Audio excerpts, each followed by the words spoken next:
ची चौकशी होणार आहे। एसआयटी भरती घोटाळ्याची चौकशी करणार आहे।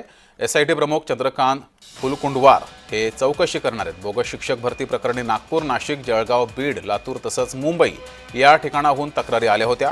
त्यामुळे राज्यातील सर्व विभागीय शिक्षण उपसंचालक कार्यालयांतर्गत अनुदानित, अंशतः अनुदानित प्राथमिक, माध्यमिक आणि उच्च माध्यमिक शाळांमधील शिक्षक आणि शिक्षकेतर कर्मचाऱ्यांचं वेतन देण्यात आलं होतं। या संदर्भात चौकशी केली जाणार आहे।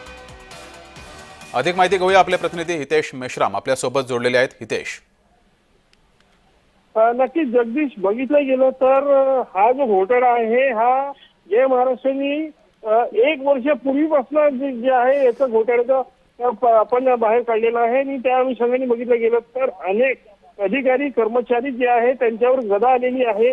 मात्र सुरुवातीपासून जे 3 ते 4 अधिकाऱ्यांवर ज्या पद्धतीने कारवाई करण्यात आलेली आहे त्यानंतर त्यांना देखील जामीन भेटलेला आहे। मात्र त्यानंतर मुख्य सूत्रधार कोण, तर आता मुख्य सूत्रधार जे आहे ते 2 आतमध्ये आहेत, म्हणजे त्यांच्यावर कारवाई चालू आहे।